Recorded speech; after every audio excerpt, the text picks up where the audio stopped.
शुभ प्रभात प्यारे विद्यार्थियों। आज की हैप्पीनेस कक्षा में आप सभी का स्वागत है। आज हम सुनने वाले हैं एक कहानी, बुजुर्गों का साथ।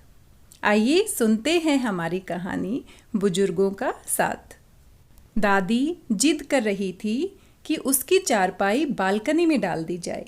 राहुल, उनका 12 साल का पोता, और उसके मम्मी पापा उनसे कह रहे थे कि आप बालकनी में परेशान हो जाओगे, परंतु दादी जिद पर अड़ी थी। काफ़ी समझाने के बाद भी जब दादी नहीं मानी, तब उनकी चारपाई बालकनी में ही डाल दी गई। ऐसा नहीं था कि उनको अपने कमरे में कोई दिक्कत थी। सुविधाओं से भरा वह कमरा हर प्रकार से दादी के लिए अच्छा था। दिन में राहुल के माता पिता को काम पर जाना पड़ता था और राहुल भी स्कूल चला जाता था, इसलिए दादी अकेलापन महसूस करती थी। कमजोर और बूढ़ी माँ की जिद पर बेटा सुरेश और बहू रजनी मान तो गई, पर दादी का कमरे से बाहर बालकनी में रहना उन्हें ठीक न लगा। अब माँ की चारपाई बालकनी में आ गई थी।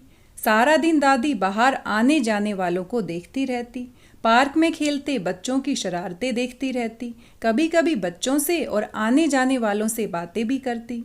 दादी को सारा दिन अच्छा महसूस होने लगा। अब सुबह से शाम और शाम से सुबह कब हो जाती दादी को पता ही नहीं चलता। कुछ दिन बाद राहुल के पिता जब अपनी माँ के पास बैठे थे तो उन्होंने अपनी माँ से पूछा कि आपको बालकनी में कोई दिक्कत तो नहीं। माँ का बालकनी में रहना सुरेश को अभी भी ठीक नहीं लग रहा था, पर माँ तो खुश लग रही थी। माँ ने कहा, तुमने मुझे कमरे में सब सुविधाएं तो दी, परंतु मैं सारा दिन कमरे में अकेली रहती थी। अब मैं सबसे मिलती जुलती हूँ, बातचीत करती हूँ। अब मुझे अच्छा लगता है और सबसे बात करके मेरा मन लगा रहता है। प्यारे विद्यार्थियों, आपने देखा कहानी में दादी को कितना अकेलापन महसूस होता था, क्योंकि मम्मी पापा और साथ में राहुल सभी लोग घर से बाहर चले जाते थे। लेकिन जब से दादी माँ की चारपाई बालकनी में लगाई गई, दादी माँ आने जाने वाले लोगों को देखती रहती, कभी कभी उनसे बात कर लेती, पार्क में खेलते बच्चों को देखती, कभी कभी उनसे बात कर लेती। तो इस तरह से दादी माँ का पूरा दिन अच्छे से बीतने लगा, क्योंकि अकेला रहना सबसे मुश्किल काम है और सभी लोग घर में नहीं होते हैं, तो दादी के लिए अकेला रहना और पूरा दिन बिताना बड़ा ही मुश्किल हो जाता है।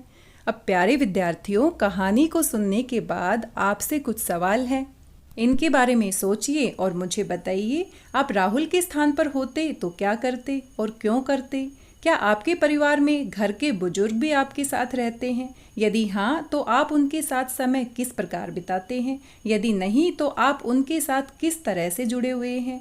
आपने कभी ऐसा महसूस किया है कि घर के बड़े बुजुर्ग अकेलेपन के कारण ऊब जाते हैं? ऐसे में आप क्या करते हैं? साझा करें। आप अपने घर के बड़ों की सहायता किस प्रकार कर सकते हैं? इस पर चर्चा कीजिए। आपके घर के बड़े बुजुर्गों ने आपके लिए क्या क्या किया है? साझा करें।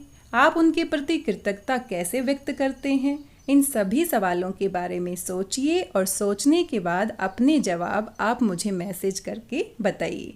साथ ही कहानी के बारे में अपने परिवार के सदस्यों से चर्चा कीजिए और यह भी पता लगाने की कोशिश कीजिए कि आपके पड़ोस में क्या कोई ऐसा परिवार है जो बुजुर्गों के साथ रहता है, या फिर कितने ऐसे परिवार हैं जो अलग रहते हैं और अपने परिवार के बुजुर्ग व्यक्तियों से मिलने के लिए कितने दिनों बाद उनके पास जाते हैं। इस तरह के सवालों के बारे में आप सोचिए। अगर आपके घर में भी दादा दादी हैं, बुजुर्ग व्यक्ति हैं, तो आप उनके साथ किस तरह से समय बिताते हैं और उनसे किस किस तरह की बात